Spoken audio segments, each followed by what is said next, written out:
Hey, what's up? Welcome back din sa ating channel. It's Bolts TV. Alright, so tayo nagbabalik muli mga babayan para sa isa na namang reaction video at komentaryo. At eto, pag-uusapan natin mga babayan, no? Dahil di umano, meron na daw pong dalawang kontraktor ang nakatakas at nasa ibang bansa na po mga kababayan. Opo. No, mukhang natatakasan na tayo netong mga kontraktor na to ng DPWH na di umano sangkot po dyan po sa mga maanumalyang project o mga ghost project po ng DPWH sa mga flood control projects mga kababayan. Okay, so yan ang ating alamin ngayon at pag-uusapan. Pero syempre bago ang lahat, please don't forget to subscribe at pakilike naman po ang ating video ngayon. Maraming salamat sa inyo. At syempre huwag niyo pong kakalimutang i-click ang subscribe button dyan sa ibaba sa mga hindi pa po nakasubscribe. At maraming salamat. Shoutout sa mga followers natin. Okay, so ito mga babayan, mainit na mainit ngayon, no? Ang balitang ito na kung saan di umano may mga contractors na daw po o dalawa sa mga contractor ang nakatakas na po at nakalabas na ng bansa mga kababayan. Okay, so panoorin natin yung balita na yan. Ano sa palagay ninyo? No? Dapat ba talagang i-hold na natin itong mga to? Kaya lang wala pa kasing kasong formal case, no, na isampa sa kanila para magkaroon sila ng mga hold departure order, mga babayan. Siguro, no, kung bibilisan pa ng mga nag-iimbestiga sa Senado, sa Congress, mapapadali itong mga hold departure na to. Baka ito magaya po, mga babayan, no, na mga nangyari dyan kila Alice Guo, mga babayan, at Cassandra Ong. Natakasan tayo. Buti na lang nahuli, no? At nadakip ng Interpol itong dalawang to at yung mga kasamahan nila. 'Di ba? Masaklap nito, no? Baka mamaya makatakas yung ibang mga contractor syempre may pera yung mga 'yan. Kayang-kaya nilang umalis ng bansa lalo't wala pang mga kaso, no, na naisasampa po sa kanila. Okay, so panoorin natin tong balita na to mga babayan. Ano ng bansa ang ilang kontraktor na pinadadalo sa pagdinig ng Senado sa sinasabing maanumalyang flood control projects. Balita mula sa Senado, hatid ni Radyo Patrol, Robert Mano. Robert. Nasa labas na ng bansa ang ilang sangkot sa mga maanumalyang flood control projects. Ito ang sinabi ni Senator Rodante Marcoleta, Chairman ng Senate Blue Ribbon Committee, na nag-iimbestiga sa anomalya. Mayroon lang nasa Amerika, kabilang ang umami sa kanyang nasangkot sa anomalya pero takot na lumantad. Nako. Kasi sa informasyon na hinahanap na kung present sila, may nagsasabi nga sa ibang bansa. Yan lang. Pero may commitment sila sa iyo, sir, na uuwi sila kapag pinatawag yun na po sa Blue Ribbon? Hindi, wala kaming makita kasi nasa ibang bansa, so hindi namin malaman kung isasagot na. Pero may representative sila, ang problema lang, may capacity ba na i-represent naman sila, lalo na sa mga tanong na very crucial. So, maaari namin silang ipa-aresto eventually. Binigyan ni Edie Marcoleta na hindi ito matatawag na pagtakasan ngayon at hindi rin anya mapipigilan ng Blue Ribbon Committee. Ipinaluhanag ng mababatas na ang lookout bulletin order lang ang pwedeng hilingin ng Senado sa Bureau of Immigration at Korte lang ang pwedeng mag-issue ng hold departure order. Yan ang balitang kumpirmado. Okay, so yan mga kababayan, no, yung sinasabi natin na hindi sila pwedeng i-hold departure, no, kasi wala pang ang kaso Otherwise, no, mag-i-issue ang Supreme Court, no, at kung may kaso na naisampa sa kanila.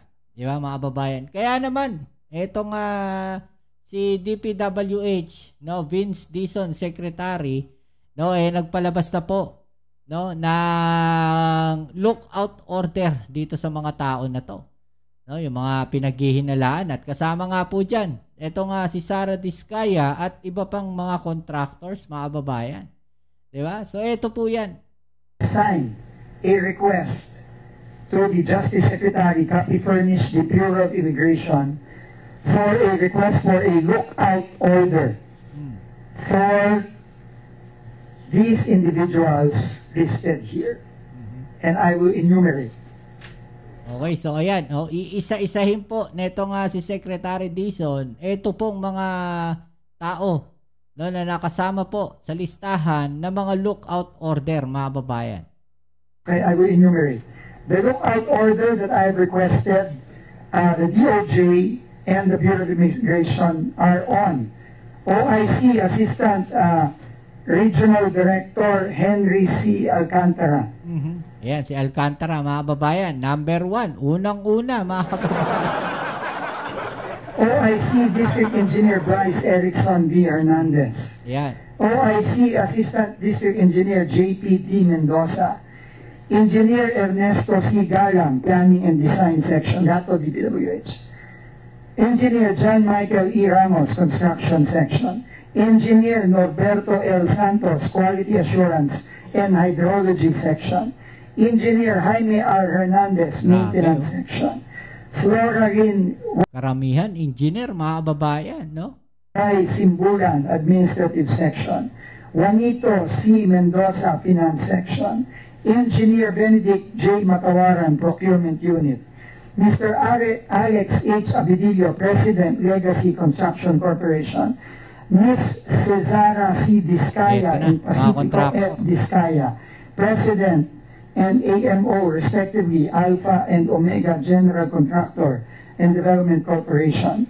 Ms. Maria Roma Angelin D. Rimando, Owner and Manager, St. Timothy Construction Corporation. Mr. Alan B. Kirante, Owner, Proprietor, QM Builders. Mr. Ernie G. Bagao, Owner, Proprietor, EGB Construction Corporation. Mr. Yumir S. Villanueva, President, Top Notch Catalyst Builders, Inc. Ms. Aderma Angeli D. Alcazar, President, CEO, SunWest Incorporated. Mr. Edgar S. Acosta, President, Hightone Construction and Development Corporation. Mr. Wilfredo M. Natividad, Owner, General Manager, 888 Construction and Supply, Inc. Mr. Romeo C. Miranda, President, AMO, Royal Crown Monarch Construction and Supplies Corp. Mr. Alan V. Arevalo, General Manager, Wawaw Builders. No, Ms. Marjorie O. Samidan, Authorized Managing Officer at MG Samidan Construction. Mr. Luistro R. Tiki, President, LR Tiki Builders, Inc. And Mr. Ryan Willie D. Uy, Proprietor, Road Edge Trading and Development Services. I would like to thank the... So, yan mga babayan, yung mga contractors at mga engineers po, mga babayan, na binigyan o hinihiling neto nga si Secretary Vince Dizon na isa ilalim po sa lookout, mga babayan. Dahil baka nga po maglayasan yung mga yan. Senate Blue Ribbon Committee and the House committees because we based this list on their ongoing investigation. So, kung at sino yung mga inimbitahan, sinumpina, ito ang pinagbasehan natin. Hindi ito final na listahan kung may kinakailangan pang ipa-request ng lookout order sa mga susunod na araw at susunod na linggo, magdadagdag kami dito sa listahan ito. But we will be giving copies to the media, but this has already been sent to the Secretary of Justice and to Commissioner Joel Viado of the Bureau of Immigration. So, this is all part of the President's directives to hold people to account and to make sure that the department is cleansed from these people now who have unfortunately not taken care of the people's money.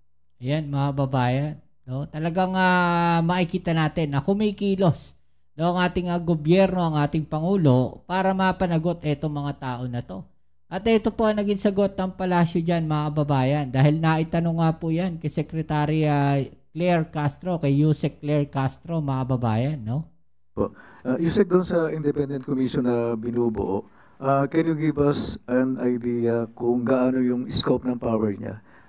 Meron po ba itong magkakaroon po ba siya ng subpoena power para maipatawag yung mga taong nasa sangkot doon sa mga anomalya?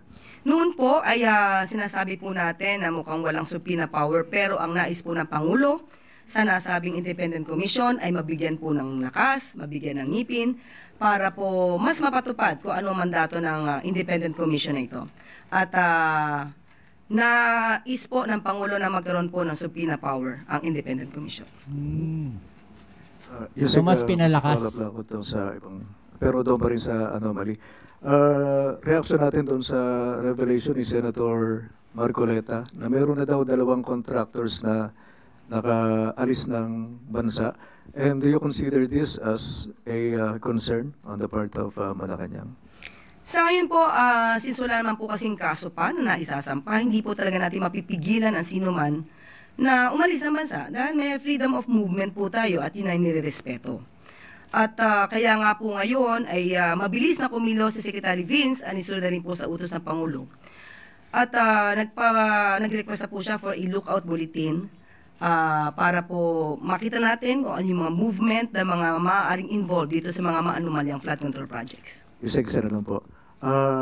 Kailan po ba papasok yung AMLAC dito sa mga pinag-uusapang flood control projects sa Anomaly? Ang AMLAC naman po kasi, they can initiate an investigation. Pero kung paano sila papasok, ay hindi na po nila ito dapat isinisiwalat. At baka magkaroon pa ng movement. No? Yung iba maaari masangkot dito kung isisiwalat pa nila yung kanilang mga aksyon patungkol dito. Thank you po, Yusek. Yun. Tama naman mga kababayan. No? Actually, dapat nga hindi ine-expose yung mga plano ng gobyerno pagdating sa ganyan. 'Di ba? Kasi makakagawa sila ng paraan o nakakaisip sila ng mga paraan. Kaya yung iba na nakakatakas, 'di ba? So dapat yung mga ganyang klaseng tanong hindi na ini-entertain mga kababayan. Ibig ko lang sabihin, no, dapat pagka mga ganyan yung mga tanong ng mga media, wag na sagutin kasi nakakakuha ng idea itong mga tao na involved, lalong-lalo na malaking amount po.